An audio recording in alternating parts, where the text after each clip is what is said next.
नमस्कार दोस्तों, मेरा नाम है शालिनी और स्वागत है आप सभी का इस अनोखे किताबी मेले में जिसका नाम है मेरी किताब मेरी कहानी सीज़न 10। दोस्तों आज हो गया है इस प्रोग्राम का डे 12। 11 सेशंस हम कंप्लीट कर चुके हैं, 11 ऑथर से हम आपको मिलवा चुके हैं और इसी तरह से आगे आने वाले बहुत सारे सेशंस आपका वेट कर रहे हैं, बहुत सारे नए-नए टॉपिक्स आपका वेट कर रहे हैं।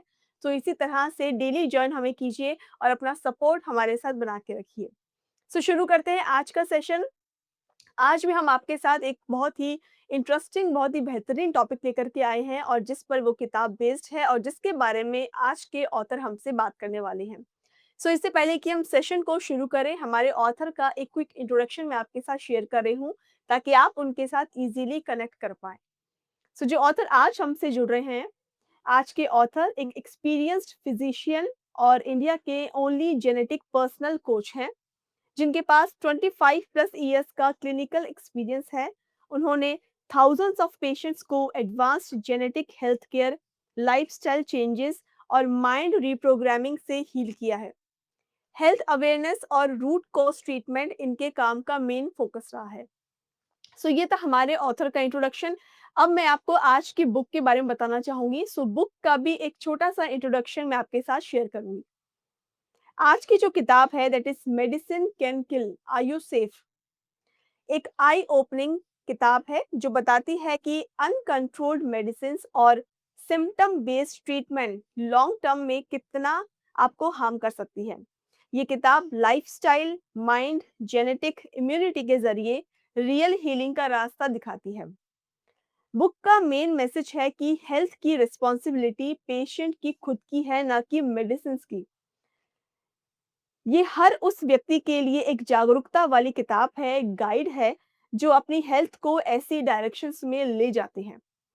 आज के आप समझ चुके होंगे दोस्तों किताब के इंट्रोडक्शन के माध्यम से कि आज हम मेडिसिन के बारे में बात करने वाले हैं। आज हम मेडिसिन्स का आपकी हेल्थ पर किस तरह का असर हो रहा है और किससे आप इससे बच सकते हैं, इसके बारे में हम डिटेल चर्चा करेंगे हमारे आज के गेस्ट ऑथर के साथ।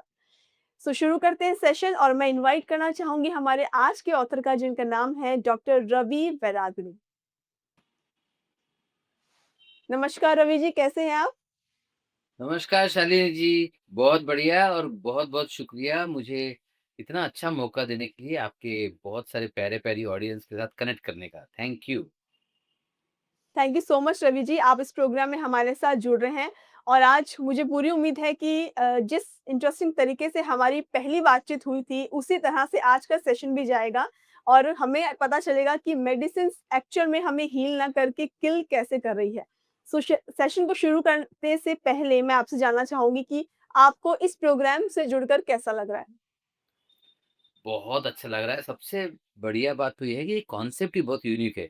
मेरी किताब, मेरी कहानी। अब मैं आपको बताऊँ, मैं कई सालों से ऐसा कोई प्रोग्राम ढूँढ रहा, जहाँ किताब की कहानी के द्वारा लोगों के साथ डायरेक्टली कनेक्ट हुआ जा सके। एंड फॉर्च्यूनेटली आप आ गए और ये इतना सारा अच्छा कॉन्सेप्ट दिया। So I am so happy to be here. ऐसा लगता है कि बहुत सालों की तमन्ना पूरी हो गई मेरी, एंड थैंक ऑडियंस जुड़ने का इसमें मिला। जी, रवि जी। सो रवि जी, मैंने अभी आपका बहुत छोटा-सा इंट्रोडक्शन दिया, लेकिन हम आपसे जानना चाहेंगे अब आप अपने बारे में प्लीज़ बताइए, आप कहाँ से बिलॉन्ग करते हैं? आपकी फैमिली में कौन-कौन है? और इस जर्नी में आप यहाँ तक कैसे पहुँचे? सबसे पहले खुद के बारे में बता दूँ, डॉक्टर रवि वैरागड़े 30 इयर्स का एक्सपीरियंस हो चुका है और साथ ही साथ साढ़े 4 लाख से ज़्यादा पेशेंट देख चुके हैं और हम Padma Shri nominee, genetic health expert और रूट कॉज़ ट्रीटमेंट स्पेशलिस्ट के नाम से जाने जाते हैं जनरली। और माइंड ट्रांसप्लांट ये हमारा बहुत ही यूनिक कॉन्सेप्ट है, क्योंकि आज के ज़माने में लोग किडनी ट्रांसप्लांट, लीवर ट्रांसप्लांट करते हैं, तो I am the author of mind transplant also and then insta healing code. और ये एक मेरी इंटरेस्टिंग किताब, medicine can kill, are you safe? तो ये जर्नी पूरी है 30 years, 4 and half lakh patients. और ये जो अनुभव है, ये पूरा अनुभव का निचोड़ इस किताब में डाल दिया गया है। सिर्फ़ ये बताने के लिए कि अगर आप दवाई के सहारे रहोगे, तो फिर आप ठीक नहीं होने वाले, इनफैक्ट नुकसान हो सकता है। और आप खुद के सहारे रहोगे, तो ज़्यादा फ़ायदे में रहोगे। जी। रवि जी, इस प्रोग्राम के माध्यम से हम ये भी कोशिश करते हैं कि जो ऑडियंस हमें सुन रही है, वो अपनी लाइफ में रीडिंग और राइटिंग की हैबिट को इन्वॉल्व कर सके, उसको इन्वॉल्व करवा सके। आपके व्यूज़ मैं जानना चाहूँगी कि रीडिंग एंड राइटिंग हैबिट्स हमारी लाइफ को कितना इम्पैक्ट करती है? कहते हैं ना, लीडर्स आर रीडर्स। सो अगर जी। आप रीडिंग हैबिट को अगर इस अपने लाइफ में शामिल नहीं करते हो, तो फिर आपकी ग्रोथ की चांसेस बहुत कम हो जाते हैं। क्योंकि रीडिंग आपको किसी एक व्यक्ति के 30-40 साल का अनुभव एक किताब में आपको दे देता है। यानी कि आपको बिल्कुल। 40 साल नहीं जीना है, आपको सिर्फ़ वह किताब पढ़नी है, ताकि उस व्यक्ति के 40 साल की सीख आपको तुरंत मिल जाएगी। So I will say reading habit is a shortcut to growth. जल्दी ग्रो करना है, रीडिंग हैबिट लाइए। मेरे लिए आप कहेंगे तो पहले से रीडिंग हैबिट थी। I was reading like crazy, मतलब सबसे ज़्यादा मुझे ऐसे डाँट सुननी पड़ी तो कभी रीडिंग के लिए ही सुननी पड़ी है, ऐसा समझ जाइए। सो रीडिंग अच्छा, and writing, it had been my mainstay. जहाँ भी मैं हूँ, उसमें सबसे ज़्यादा हिस्सा है तो डेफ़िनेटली रीडिंग का है। ओके। सो रवि जी, इस बुक की अगर हम बात करें तो इस किताब की जर्नी आपने कब शुरू की? कब सोचा आपने कि मुझे अब इस टाइटल के ऊपर, इस टॉपिक पे मुझे अब किताब लिखनी चाहिए, ये आपने कब सोचा? अब देखिए 1995-96 में प्रैक्टिस शुरू की। उसके बाद समझ में आ गया कि सिर्फ़ दवाइयों के सहारे कोई पेशेंट ठीक नहीं होता है। हुँ, और हुँ। बहुत सारे लोगों को काउंसल किया, कन्विंस किया। So I was into started with medicine, सबसे पहले मेडिसिन से स्टार्ट किया। फिर पता चला साइकोलॉजी को इन्वॉल्व करना ज़रूरी है, तो साइकोलॉजी, काउंसलिंग, साइकोथेरेपी, एनएलपी, जितनी सारे मेथड्स है, ये सारे इन्वॉल्व करना शुरू किया और पता चला रिज़ल्ट्स इंप्रूव होते जा रहे हैं। यानी कि अगर आप हुँ, कोई हुँ। दवाई लेता है, उसे रिज़ल्ट नहीं मिलता है, लेकिन दवाई के साथ-साथ उसको माइंड और साइकोलॉजी का सपोर्ट मिलता है, तो उसके रिज़ल्ट इंप्रूव हो जाते हैं। फिर हमने जेनेटिक्स की स्टडी की, फिर हमने एपिजेनेटिक्स की स्टडी की, फिर जीनोमिक साइंसेज़ की स्टडी की। ये सारे स्टडी में पता चला कि पेशेंट की ज़िम्मेदारी ज़्यादा है। देखिए, हम भारत में रहते हैं और भारत में डॉक्टर्स के पास एक्चुअली समय नहीं है। तो कुछ लोग आपको आपको ऐसे भी दिखेंगे जो डॉक्टर्स को ब्लेम करने में ज़्यादा भरोसा करते हैं। मैं कहूँगा जी, देखिए, डॉक्टर का काम है, उनके साइंस ने उनको पढ़ाया है कि जो भी सिम्पटम्स आते हैं, वो रिलीव करके पेशेंट की लाइफ़ को बेहतर बनाओ। तो वो अपना काम बराबर कर रहे हैं, राइट? तो एलोपैथिक साइंस इमरजेंसी मैनेजमेंट और कंट्रोल का एक बेहतरीन साइंस है, बट अनफॉर्चुनेटली वो क्यूर करने का या रिवर्स करने का साइंस नहीं है। तो इसमें हमें एक कदम आगे बढ़ाना पड़ेगा और ज़िम्मेदारी उठानी पड़ेगी। So once the patient takes the responsibility, अगर एक पेशेंट ज़िम्मेदारी उठा लेता है, तो उस मेडिसिन के रिज़ल्ट को 10 गुना बेहतर या 100 गुना बेहतर भी कर सकता है। तो एब्सोल्युटली। डेफ़िनिटली मैं कहूँगा कि पेशेंट ने ज़िम्मेदारी लेना चाहिए और ये जर्नी हमें, मतलब कम से कम 10 से 15 साल ये मैंने सोचा कि इस किताब को कैसे लिखूँ, कैसे लिखूँ? एंड देन उसका एक-एक चैप्टर कभी मोबाइल में लिखना, कभी किताब में लिखना, कभी डायरी में, रजिस्टर में। जब भी किसी से पेशेंट से बात कर रहा हूँ, तो पता चल गया, अरे ये इम्पोर्टेंट चीज़ है, तो इसे नोट करके रख देना। तो ऐसा कम ये किताब कम से कम 15 साल के एक्सपीरियंस का निचोड़ है। 15 साल के हुँ, हुँ। अथक परिश्रम का फाइनल डिस्टिल्ड वर्ज़न है। क्या बात है!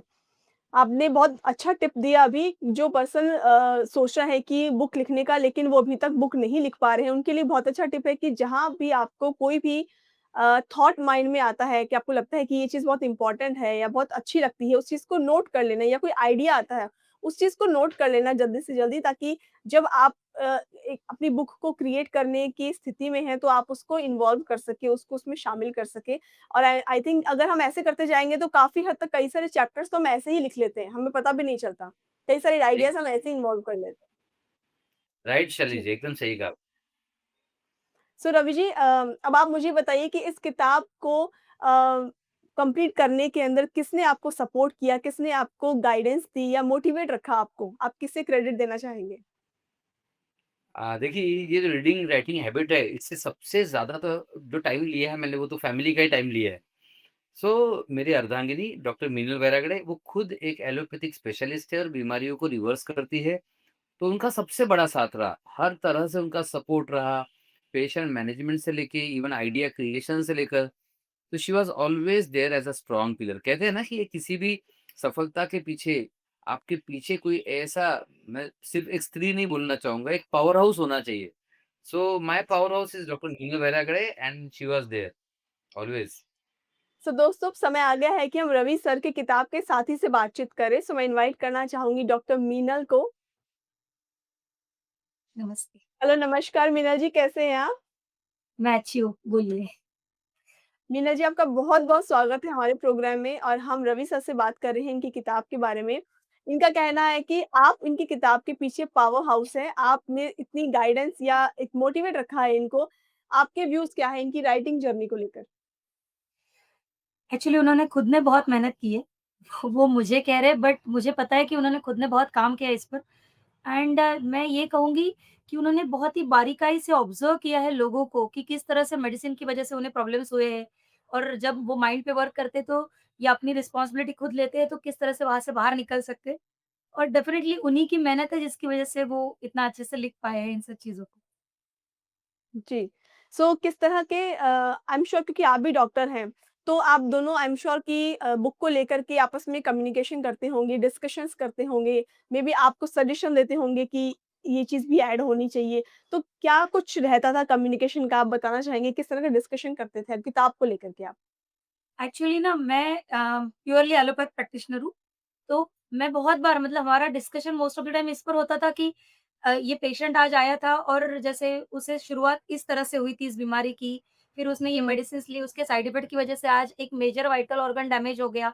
तो हम अगर हम चाहेंगे कि हमारे आजू-बाजू में ऐसी चीज़ें ना हो, तो हम क्या कर सकते हैं उसके लिए या हम उस पर किस तरह से काम कर सकते हैं? देखिए, हम खुद अगर बात करते हैं तो हार्डली 2, 4, 10, 20 लोगों से बात कर सकते हैं। लेकिन अगर हम किसी किताब के द्वारा या किसी वीडियोज़ के द्वारा अगर लोगों तक पहुँचे तो हम शायद ज़्यादा लोगों तक पहुँच पाएँगे। इस पर समझ हमारा काफ़ी गई। बार डिस्कशन होता था एंड बारीक-बारीक पॉइंट्स के हिसाब से हम लोग डिस्कशन करके उसमें चैप्टर्स ऐड करते जाते थे। सो मीनल जी, क्या आप भी किताब लिखने के बारे में सोच रहे हैं? आप भी सोच रहे हैं कि अब एक ऑथर बना जाए? मैं ऑलरेडी एक ऑथर हूँ 10 सीक्रेट्स ऑफ ओके। स्लिमनेस की हाँ जी। एंड फ्यूचर में भी कुछ प्लान्स चल रहे हैं कि जिस पर मैं कुछ पॉइंट्स लिख पाऊँ, खास करके फिटनेस से रिलेटेड चीज़ों पर कि फिट रहने के लिए लोगों में जो मिसअंडरस्टैंडिंग्स है वो दूर हो जाए एंड वो अपने घर के किचन की चीज़ें यूज़ करके किस तरह से फिट रह पाएँ। Hmm, hmm. Okay, interesting. So Meenal ji, कोई मैसेज आप देना चाहेंगे इस प्लेटफ़ॉर्म के माध्यम से रवि जी को? ऑल द बेस्ट कहना चाहूँगी एंड उनकी मेहनत हमेशा रंग लाएगी, बस यही कहूँगी और क्या कहूँ। थैंक यू सो मच, आप हमसे जुड़े, आपने हमारे साथ अपने व्यूज़ शेयर किए, and all the best for your future projects. Thank you once thank again. Thank you so much. Thank you. जी। सो रवि जी, अब हम आपकी किताब के बारे में जानना चाहेंगे। प्लीज़ डिटेल में बताइए हमारी ऑडियंस को कि इसका ये जो टॉपिक है अपने आप में जो क्लियर करता है कि आखिर किताब में होगा क्या? तो प्लीज़ पहले पहले तो टॉपिक के बारे में थोड़ा बताइए कि ये टॉपिक आपने क्यों रखा और फिर क्या कुछ नया हमें पढ़ने को मिलने वाला है? देखिए टॉपिक बड़ा इंटरेस्टिंग है और ऐसा it it comes from my heart. देखिए मेडिसिन कैन किल। अब मेडिसिन कैन किल ये एक्चुअली वैसे देखा जाए तो सबको पता है। बट जब तक ये हाइलाइट नहीं होता ना तो वो हमारे दिमाग में एक बार फिर से पन्ना ओपन नहीं होता है। राइट? सो मेडिसिन के साइड इफेक्ट्स होते हैं और लोग ज्यादातर क्या करते हैं कि कोई ब्लड प्रेशर बढ़ गया, एक दवाई शुरू कर दी, फिर हुँ, शुगर बढ़ गया, दूसरी दवाई शुरू कर दी। अब ये वो डॉक्टर के पास जाकर कंट्रोल तो करा लेते हैं। राइट? और डॉक्टर्स उनको पहले दिन बता देते हैं कि भाई हमारे पास इसका इलाज नहीं है। राइट? हुँ, सो डॉक्टर्स अपना ऑनेस्टली ओपिनियन दे देते हैं कि भई इसका हमारे पास इलाज नहीं है, आपको दवाई ज़िंदगी भर खानी पड़ेगी। साथ में ये भी पता होता है कि दवाई ज़िंदगी भर खाएँगे, तो एक तो बीमारी ठीक नहीं होगी, पहला पहला प्रॉब्लम। दूसरा बीमारी के कॉम्प्लिकेशंस भी आगे आएँगे, ये दूसरा प्रॉब्लम। तीसरा, दवाइयाँ बढ़ती जाएगी, थर्ड प्रॉब्लम। अब सबसे इम्पोर्टेंट प्रॉब्लम, दवाइयों के कारण और बीमारी आएगी और किडनी, लिवर, हार्ट, ब्रेन ये खराब होते जाएगा। And finally there are also medicines and evidence कि कुछ दवाइयों से, वैक्सीन से कैंसर भी होता हुआ पाया गया है। यानी कि आप जी। जिन शस्त्रों का इस्तेमाल कर रहे हो बीमारी को कंट्रोल और मैनेज करने के लिए, वही हुँ, कहीं न कहीं आपका नुकसान भी कर रही है एंड शायद आपके लिए जानलेवा साबित हो सकती है। तो अगर आप वर्ल्ड लेवल पर स्टडी करो तो आपको पता चलेगा there is a global index जहाँ पे कहा जाता है कि दुनिया के टॉप किलर्स कौन से है, राइट? तो उसमें कैंसर आएगा, देन उसमें हार्ट अटैक आएगा और उसी में टॉप 5 के अंदर आएगा medical side effects and medicine side effects. तो ओके। टॉप कुछ लोग तो कहते हैं टॉप 3 में थर्ड नंबर इज मेडिसिन के side effect for death hmm, and disability दोनों को मिला दिया जाए। तो हुँ, डेथ हुँ, मतलब obviously it is death, but disability मतलब आपके ऑर्गन्स डैमेज होना। सो एक तो it can kill the organs और it can kill you. So medicines are dangerous, लेकिन ज़्यादातर लोग क्या करते हैं बस मेडिसिन के सहारे, और मेडिसिन के सहारे they are going to die one day. आप देखोगे इंडियन मेडिकल एसोसिएशन बहुत कोशिश कर रही है कि लोग एंटीबॉडीज़ कम खाएँ। वो हुँ, डॉक्टर्स को एजुकेट कर रहे हैं कि एंटीबॉडीज कम दो और डॉक्टर्स कम देना शुरू कर रहे हैं। लेकिन पेशेंट्स खुद होके एंटीबॉडी इतना खाते हैं कि they are getting killed by their own self prescriptions. तो राइट, ये राइट। बहुत डेंजरस चीज़ है। तो जनरली लोग कहते हैं कि सर आपका जो टाइटल है ये एलोपैथी के अगेंस्ट है क्या? बिल्कुल भी नहीं। मैं तो एलोपैथी के जो साइंटिफिक और एथिकल मानने वाले डॉक्टर्स हैं, बस मैं उन्हीं का काम कर रहा हूँ कि ओवर मेडिकेशन ना हो। मेडिकेशन कभी भी ऐसे डॉक्टर के पास से ही लेना चाहिए जो एक्सपर्ट है अपने फील्ड में और मिनिमम मेडिसिन देने वाली पॉलिसी फॉलो करता है। Because there are some doctors unfortunately, जैसे हर प्रोफेशन में होते हैं यहाँ भी कुछ 5-10% होंगे जो थोड़ा सा ज्यादा मेडिसिन देते हैं, तो उन्होंने भी हुँ, इसको अवॉइड करना चाहिए। तो ये एक तीर से कई निशाने वाली किताब है। Medicine can kill are you safe का मतलब है कि आपको सबको पता होना चाहिए, चाहे डॉक्टर्स हो, चाहे पेशेंट हो या अनएथिकल एथिकल प्रैक्टिशनर्स हो, सबको पता होना चाहिए मेडिसिन कैन किल, राइट? और आर यू सेफ ये सीधा पेशेंट के लिए सवाल है कि मेडिसिन कैन किल, बट क्या आप सेफ हो? तो आप सेफ कैसे रहोगे? तो आप खुद जिम्मेदारी अगर उठाओगे, तो आपके पास सेफ्टी वाला माध्यम आएगा। आप सिर्फ दवाइयाँ उठाते रहोगे, तो your life is at risk. Absolutely.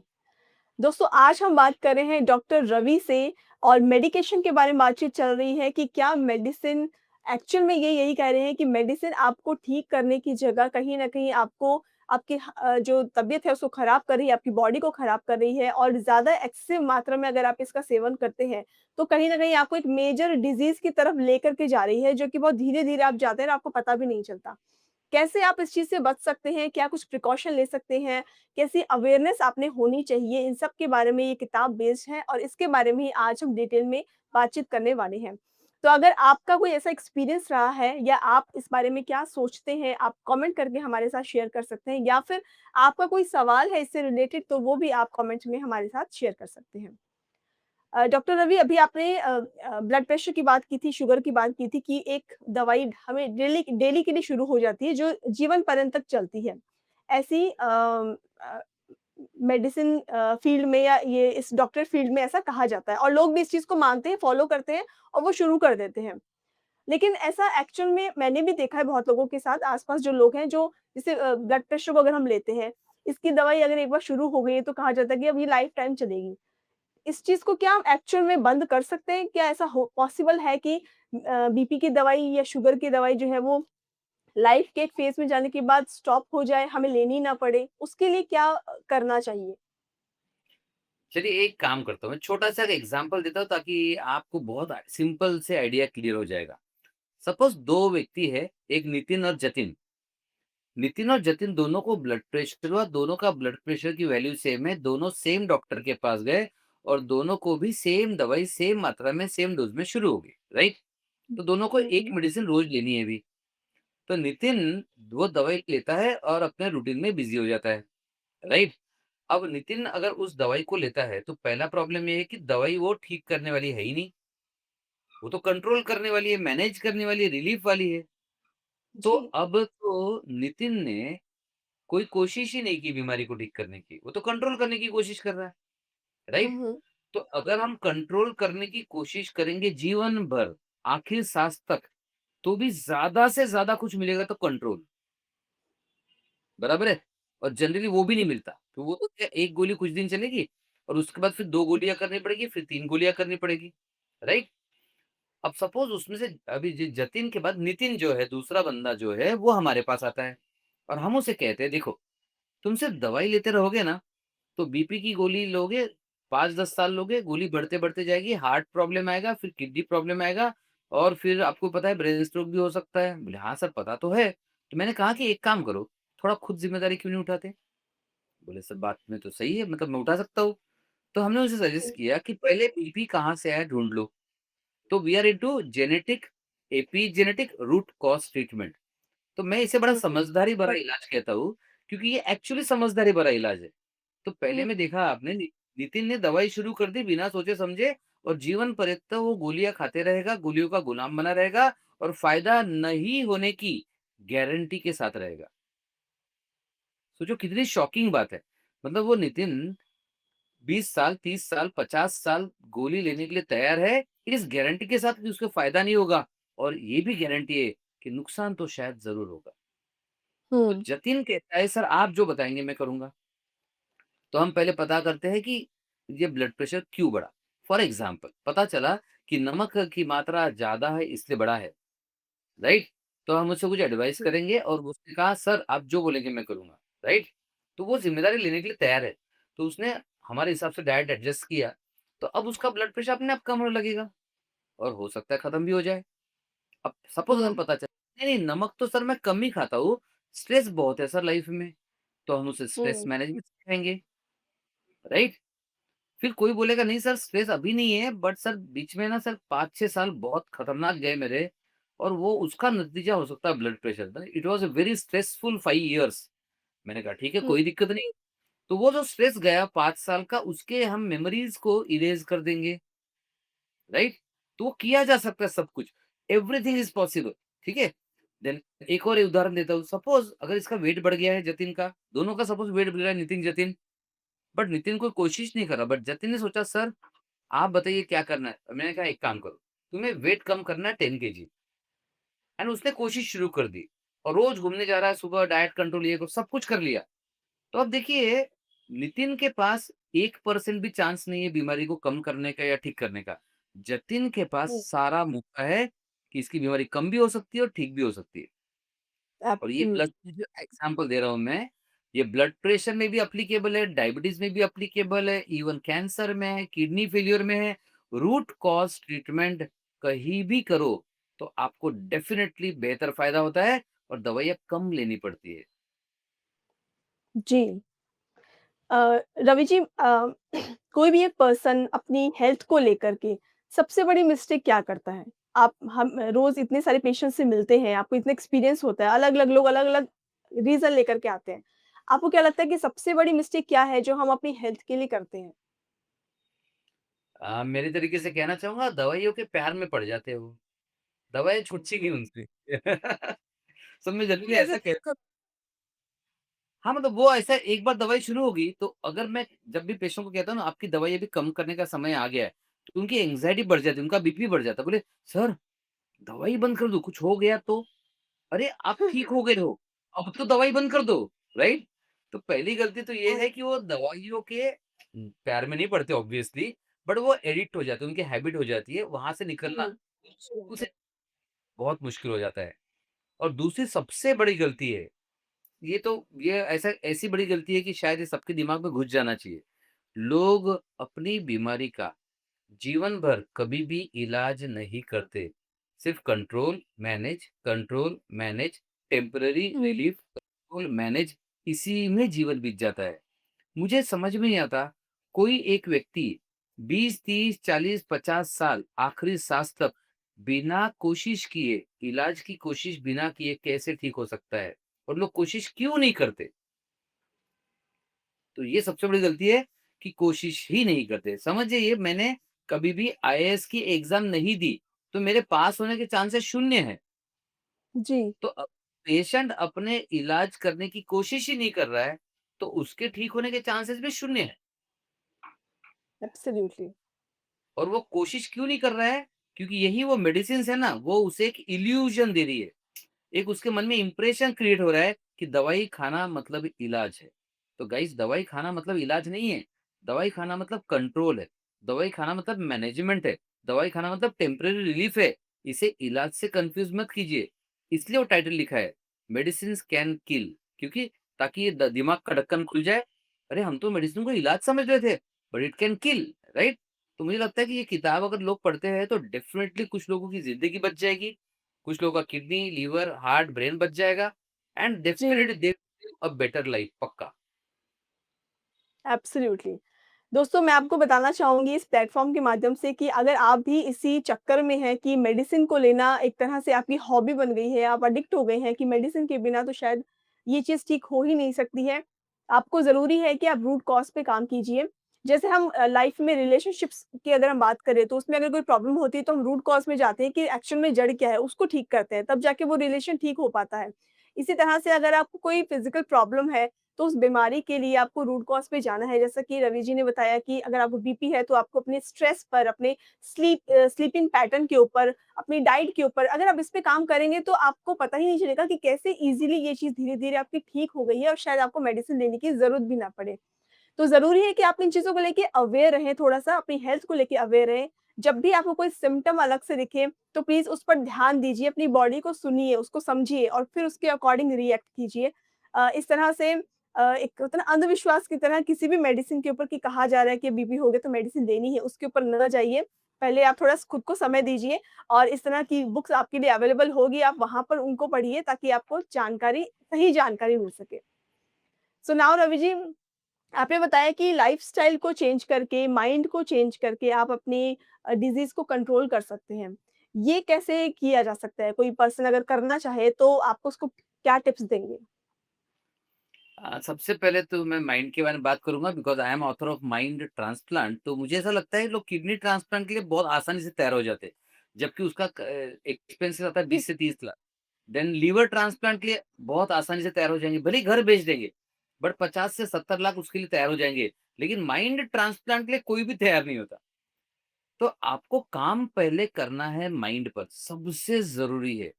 इसके बाद आता है लाइफस्टाइल। लोग लाइफस्टाइल की कोशिश करते हैं, तो कोशिश कैसे होती है?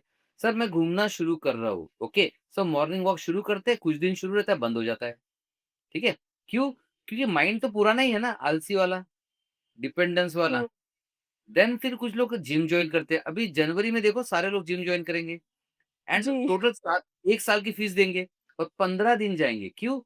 क्योंकि माइंड तो वही है ना, पुराना वाला।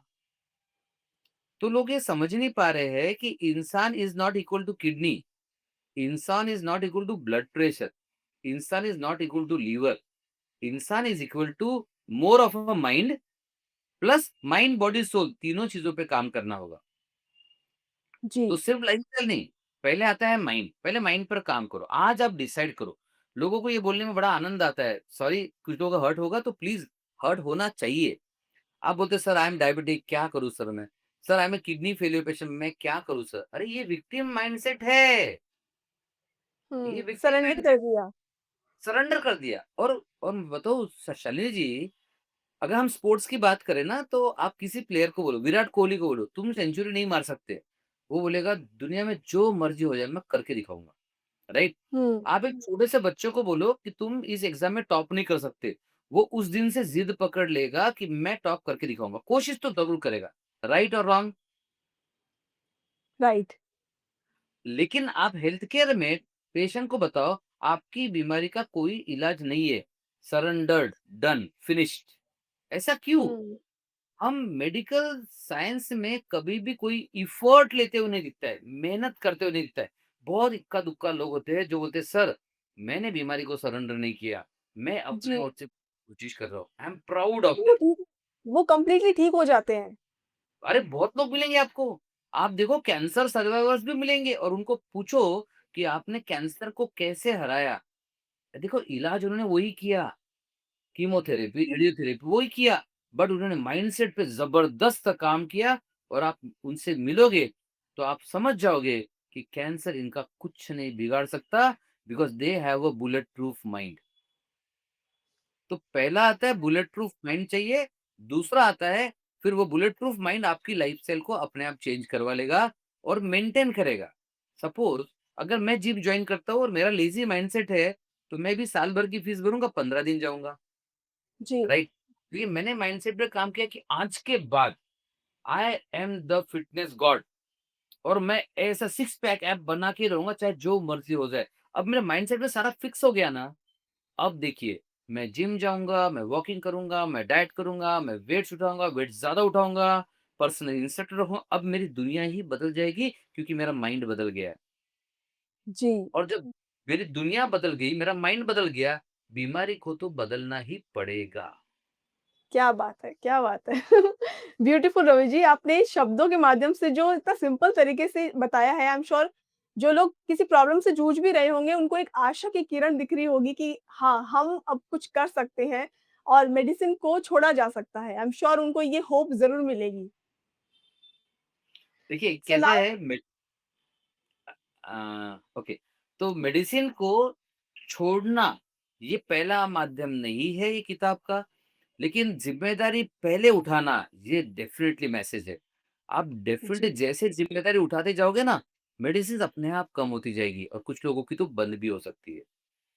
सो you are right Shalini ji. जी। रवि जी, आप जिस तरह से बिल्कुल ब्लंट, बिल्कुल क्लियर बता रहे हैं चीज़ों को, किसी को अगर बुरा भी लग रहा है, तो कोई प्रॉब्लम नहीं है, बुरा उसको लगना चाहिए ताकि वो अपनी लाइफ़ को बदलने की कोशिश करे, चेंजेज़ लाए उसके अंदर। तो इसी से यस। रिलेटेड मैं एक चीज़ आपसे पूछना चाहूँगी कि जो मॉडर्न मेडिसिन है, आज के टाइम में जो मेडिसिन इंडस्ट्री है, क्या ज़्यादातर वो सिम्पटम को कंट्रोल करने पर ज़ोर देती है, आपने बताया और जो रूट कॉज़ है, उसको इग्नोर करती है। अगर हम इग्नोर वर्ड यूज़ करें, तो शायद सही है यहाँ पर। ऐसा क्यों है? ये हार्श सच्चाई क्यों है इस इंडस्ट्री की? देखिए लोग जनरली इसे बहुत नेगेटिव लेते हैं और बहुत क्रिटिसाइज़ करते हैं, बट मैं ऐसा नहीं मानता।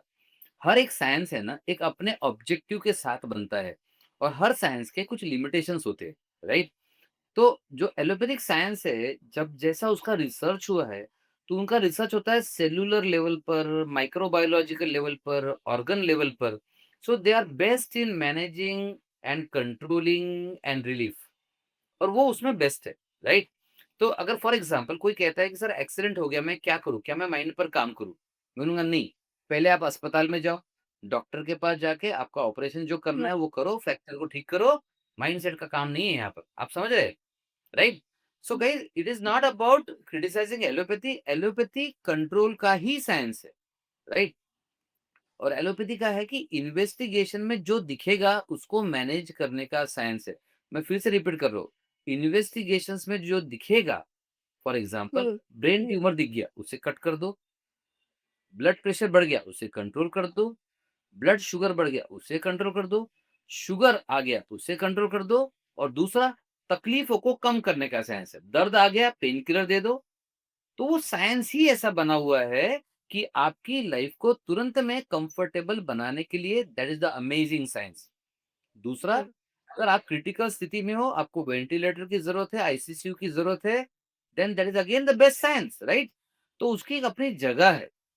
लेकिन जो लोग अपनी बीमारी को रिवर्स करना चाहते हैं, जो लोग दवाइयाँ कम से कम खाना चाहते हैं, जो लोग मानते हैं कि अगर दवाई अंधाधुंध खाएँगे तो उनके जान का जोखिम है और इसमें से बचना चाहते हैं, तो उनके लिए फिर दूसरा तरीका होगा, राइट? तो जो मैं बता रहा हूँ ये उनके लिए है, जिनकी क्रॉनिक बीमारियाँ हैं, जीवन भर दवाई लेने से बेहतर एक बार कोशिश करना चाहेंगे। इनफैक्ट मैं ये भी कहता हूँ काफ़ी लोगों को कि अभी तक आपने क्या किया? अभी तक आपने किडनी की दवाई, लिवर की दवाई, ब्लड टेस्ट किया, बॉडी का किया, सीटी स्कैन किया, अगेन बॉडी का किया। हुँ, तो लोग जनरली बॉडी, बॉडी, बॉडी करते रहते हैं, बॉडी का टेस्ट करते हैं, स्कैन करते हैं, अल्ट्रासाउंड करते हैं, ब्लड टेस्ट करते हैं, बॉडी का ऑपरेशन करते हैं। मैं तो कहता हूँ बॉडी तो डेड बॉडी के पास भी होती है। आप इंसान का इलाज बिल्कुल कब करो? सही। जी, जी। है ना? बॉडी तो डेड बॉडी के पास भी होती है, आप इंसान का इलाज कब करोगे? और जब इंसान हाँ, का इलाज करोगे ना, आपको माइंड का इलाज करना पड़ेगा, आपको पूरा बॉडी का इलाज करना पड़ेगा और आपको सोल भी कवर करना पड़ेगा। जब तक आप माइंड, बॉडी, सोल तीनों कवर नहीं करोगे, तब तक आप इंसान का इलाज नहीं कर रहे हो। So right. Allopathic medical science control, management और क्रिटिकल डिजीज में एक्सपर्ट है, उसका वो अपना डोमेन है। लेकिन आपको डिसाइड करना है, आपको सिर्फ बॉडी पर काम करना है या खुद पर यानी कि इंसान पर काम करना है। जी, रवि जी आपने बात की क्रॉनिक डिज़ीज़ के बारे में। क्रॉनिक डिज़ीज़ ऐसा है कि मोस्टली इंडिया के की हम बात करें तो 99% लोग हैं वो बरसों की बीमारियाँ लेकर के बैठे हुए हैं। उनको लगता है कि धीरे-धीरे ठीक हो जाएगा, अभी सर्दियाँ इससे ज़्यादा है, गर्मियाँ इससे ज़्यादा है, जो भी रीज़न है उनके और वो वर्स होती जाती है। वो धीरे-धीरे जो है वो और भी ज़्यादा प्रॉब्लमैटिक होती जाती है। इसका इसका एक तो रीज़न क्या है कि लोग ऐसा सोचते क्यों हैं? दूसरा ये कि इससे छुटकारा कैसे पाएँ? इस थिंकिंग से कैसे वो छूट सकते हैं, कैसे बच सकते हैं? देखिए, प्रॉब्लम जहाँ पर भी है ना, वहाँ सॉल्यूशन है। ये बात सबको समझ जाना चाहिए। कहते हैं ना, ताला है तो चाबी भी है। वैसे प्रॉब्लम है तो सॉल्यूशन भी है और वैसे बीमारी है तो इलाज भी है। बस ओके। आपको ढूँढना पड़ेगा। कहते हैं ना, ढूँढने से तो भगवान भी मिल जाता है। हुँ, तो फिर ढूँढने से तो आपको आपकी बीमारी का इलाज भी मिल सकता है। प्रॉब्लम ये है, एक तो आप ढूँढते ही नहीं हो और दूसरा ढूँढते हो तो फिर गलत जगह ढूँढ रहे हो। फॉर एग्ज़ाम्पल एक मुझे पेशेंट के बारे में याद है। उन्होंने उनका ब्लड प्रेशर आ गया, फिर किडनी प्रॉब्लम आ गया और उन्होंने कहा सर मैं 54 डॉक्टर्स से मिल चुका हूँ। कितने? 54 बिल्कुल। डॉक्टर्स। 54 डॉक्टर्स और 10 हॉस्पिटल्स। लेकिन सारे उन्होंने एलोपैथिक डॉक्टर्स और एलोपैथिक हॉस्पिटल्स ही किए। तो अब मुझे बताओ इसमें क्या डिफरेंस मिलेगा उनको? आप उसी डॉक्टर के पास बार-बार लगातार निरंतर जा रहे हो जो ऑनेस्टली ईमानदारी से पहले दिन बोल रहे हैं इसका इलाज नहीं है। तो guys it is time to wake up. तो ये किताब एक वेकअप कॉल है कि यार थोड़ा-सा तो कॉमन सेंस भी लगाना चाहिए ना। कहते हैं common sense is not so common but ये किताब आपके कॉमन सेंस को इनवाइट करती है सोचने के लिए, राइट? राइट। तो I hope everybody needs some common sense, everybody including me. तो आपको भी तो ज़रूरत है। जी, ठीक है। ऑलराइट। सो रवि जी अब हम बात करते हुए अपने अगले सेगमेंट की तरफ आ चुके हैं जिसे हमने नाम दिया है ऑथर्स कॉर्नर। तो मैं कुछ क्वेश्चन्स अब आपसे क्विकली करने वाली हूँ, आपको उसका क्विकली आंसर देना है। हम शुरू करें? आप तैयार हैं? ठीक डेफिनिटली है। रेडी। मेरा पहला सवाल है आपसे, बुक कंप्लीट होते ही सबसे पहले आपने किसे बताया? अपनी वाइफ को डॉक्टर मीनल वैरागड़े। ओके। अपने आप को एक शब्द में डिफाइन कीजिए। जनता का सेवक। ओके। अभी आप जिस प्रोफ़ेशन में हैं अगर वो नहीं होते तो क्या होते?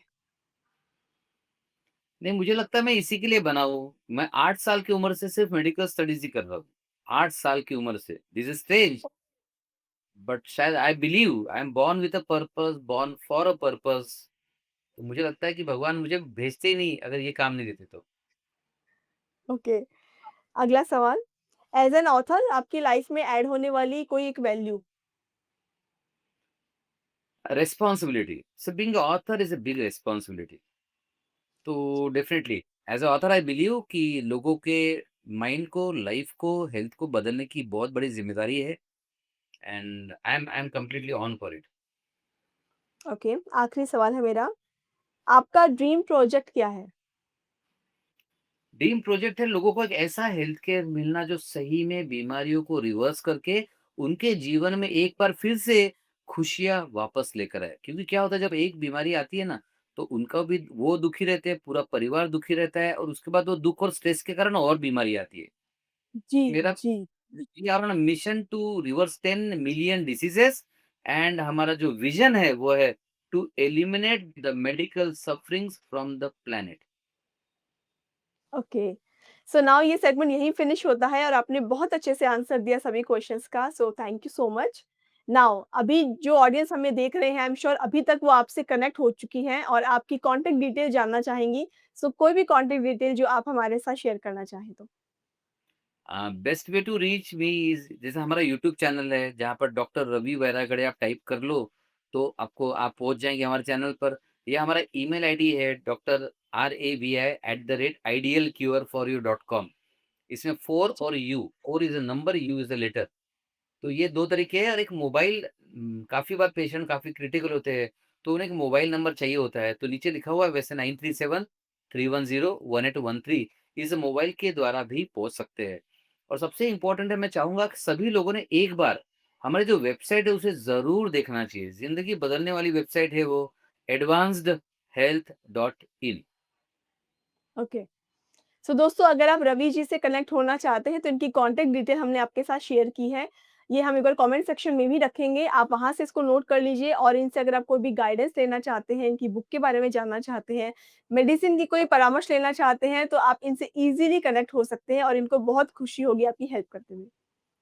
सो रवि डेफ़िनेटली। सर इसके साथ में मैं कोई बुक की रिकमेंडेशन आपसे लेना चाहूँगी, कोई भी बुक जो आप चाहें कि हमारी ऑडियंस को ज़रूर पढ़नी चाहिए लाइफ़ में एक बार, तो आप प्लीज़ सजेस्ट कीजिए? ये आपने मेरे दिल की बात छीन ली मतलब मैं शायद एक बताने वाला था बट मैं दिमाग से निकल गया था but thank you for asking this. एक किताब है, ओके। बहुत छोटी-सी किताब है, मतलब आप 2 घंटे में पढ़ सकते हो, शायद 1 घंटे में भी पढ़ लेंगे। As a man thinketh. As a man thinketh है जेम्स एलन की किताब है। वेरी, वेरी पावरफुल मतलब जितनी किताबें उसके बाद आई है, सारी उसी के ऊपर डिपेंड है। तो ऐज़ अ मैन थिंकeth का सिंपल रूल है, आप जो सोचोगे वो बनोगे। तो सोच लो, अगर आप बीमार बने हो, तो आपकी सोच का इसमें कितना बड़ा हिस्सा होगा। तो आपको ठीक हुँ। होना है, आपको अगर ठीक होना है, इसमें भी आपकी सोच का ही हिस्सा रहेगा। तो बस ये एक किताब पढ़ लो, तो आई एम श्योर 80% लोगों को अपनी लाइफ में बदलाव वैसे ही महसूस होना शुरू हो जाएगा। और हमें सारे प्रिंसिपल्स जैसे हम epigenetics, mind transplant, then neurogenomics, neuroplasticity और रूट कॉज़ ट्रीटमेंट ये सारा अप्लाई करते हैं ना, सभी में माइंड का सबसे इम्पोर्टेंट रोल है। तो as a man think it can be a game changer for everybody. Okay. So Ravi ji any future plans regarding your writing इसके बाद कोई और किताब पर भी आप वर्क कर रहे हैं? कोई आइडियाज़ हैं माइंड में? यस ऑलमोस्ट एक किताब है Insta healing code, the 5 days Insta healing code जिसमें हम है ना 5 डेज़ रिट्रीट लेते हैं। तो आप 5 साल, 10 साल, 20 साल की भी बीमारी हो, हम विदिन 5 डेज़ रिज़ल्ट देते हैं। It is a health retreat. तो काफ़ी लोग आ चुके हैं ऑस्ट्रेलिया, मॉरिशस, लंदन, दुबई से लोग आ चुके हैं, फ्रांस से लोग आ चुके हैं। तो हमने उस किताब के सारे सीक्रेट्स एक बुक में सॉरी एक वो रिट्रीट के सारे सीक्रेट्स हमने किताब में डाल दिए। It is called as the 5 days Insta healing code. तो ये किताब भी बहुत ही जल्दी आने वाली है। It is almost on the finishing stage. तो वो भी किताब एक्चुअली सबने पढ़ना चाहिए डेफिनिटली। ऑलराइट। सो रवि जी आपने जिस तरह से अपनी बात को रखा है और जितनी बेबाकी से रखा है, आई एम श्योर बहुत लोगों को हिट करी होगी आपकी बात और समझेंगे लोग मेडिकल साइंस को लेकर के जो मिथ उन्होंने पाल रखी है अपने माइंड में, उसको वो टूटेगा और कहीं न कहीं वो सही दिशा की तरफ जाने की कोशिश करेंगे। हमें बहुत अच्छा लगा आपसे बात करके। कोई मैसेज आप देना चाहेंगे हमारी ऑडियंस को जाने से पहले, कुछ कहना चाहेंगे? शालिनी जी आपने कहा कि हम बात काफ़ी बेबाकी से रखा और कुछ लोगों को हिट करेगी। देखिए कहा जाता है जब बात दिल पे लगेगी तभी तो बात बनेगी। तो मैं तो जी, चाहता हूँ कुछ जी। लोगों के बात दिल पे लग जाए, ताकि उनकी बात बन जाए, ताकि उनकी बीमारी रिवर्स हो जाए और वो फिर से एक हुँ, बार खुशहाल रहे, अपने परिवार के साथ लाइफ को एन्जॉय करें। तो फाइनल सजेशन ये है, गाइज़ प्लीज़ इस इंटरव्यू को दिल पे लो, क्योंकि आप में पावर है, दवाइयों में नहीं। दवाइयों को इंसान ने बनाया है, आपको ऊपर वाले ने बनाया है। सोच लीजिए पावरफुल कौन है? तो जी, जी। आपके पास ब्रह्मास्त्र है, आप खुद। और आप दवाइयों के सहारे एज़ अ हैंडीकैप ज़िंदगी भर रहना चाहते हो? नो गाइज़, ब्रह्मास्त्र का इस्तेमाल कीजिए, खुद ज़िम्मेदारी उठाइए और देखिए आप वही ब्रह्मास्त्र है जिसने परमाणु बम बनाया, जिसमें आर्टिफ़िशियल इंटेलिजेंस बनाया, चैट जीपीटी बनाया, सब कुछ इंसान ने बनाया है। बस हेल्थ बनाने में चूक गया है। हेल्थ बनाने की ज़िम्मेदारी लेने से डरता है, इसलिए बीमारियाँ बढ़ती जा रही है। सो दवाइयों के सहारे नहीं, खुद के सहारे रहिए।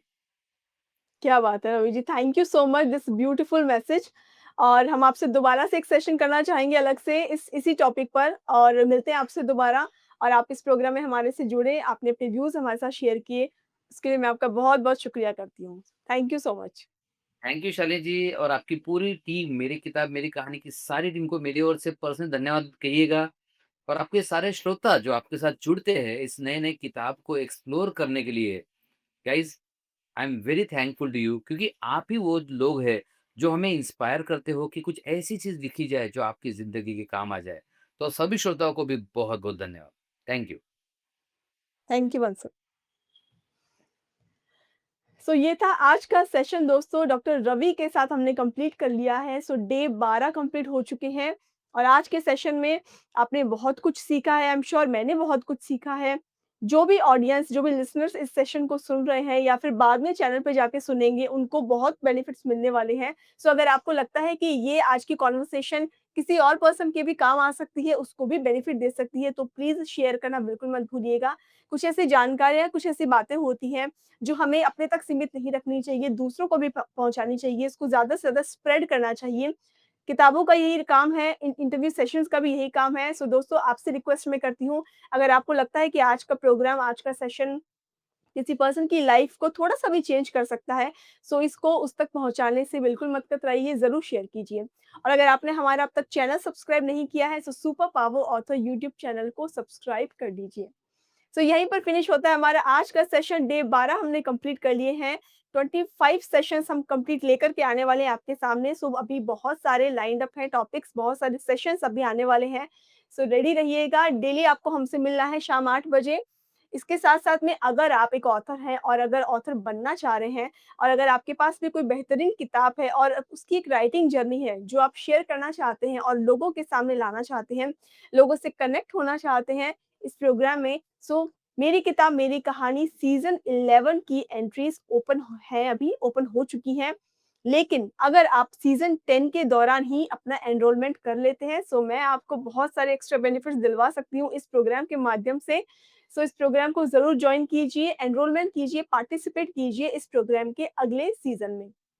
इसके अलावा अगर आप फिज़िकल पॉडकास्ट करना चाहते हैं हमारे स्टूडियो में, हमारे ऑफ़िस में, हमारे स्टूडियो में आकर के हमसे फ़ेस टू फ़ेस बातचीत करना चाहते हैं और अपनी बातचीत को लोगों तक पहुँचाना चाहते हैं, अपनी बुक को, अपनी प्रोडक्ट को ज़्यादा से ज़्यादा अपने कस्टमर्स तक लेके जाना चाहते हैं, अपनी टारगेटेड ऑडियंस से आप कनेक्ट होना चाहते हैं ईज़िली, तो आपके लिए सुपर पावर ऑथर एक नया प्लेटफ़ॉर्म लेकर के आया है जिसका नाम है सुपर पावर ऑथर पॉडकास्ट। तो अगर आप इसमें एनरोलमेंट करना चाहते हैं, पार्टिसिपेट करना चाहते हैं, तो इसके लिए मैं आपको एक लिंक शेयर कर रही हूँ कमेंट सेक्शन में। आप वहाँ से इस लिंक पर क्लिक कीजिए और आगे की जानकारी आपको मिल सकती है। सो ये 2 अपॉर्च्युनिटीज़ आपके लिए बेहतरीन अपॉर्च्युनिटीज़ हैं, इसका फ़ायदा उठाइए और ज़्यादा से ज़्यादा सोशल मीडिया पर अपीयर होइए और अपने ब्रांड को विज़िबिलिटी दीजिए। सो यहीं पर फिनिश होता है हमारा आज का सेशन। मिलते हैं कल आपसे एक और नए ऑथर के साथ, एक नई डिस्कशन के साथ। ये है मेरी किताब मेरी कहानी सीज़न 10 जहाँ हर किताब के पीछे है एक कहानी और हर कहानी होती है एक प्रेरणा। धन्यवाद।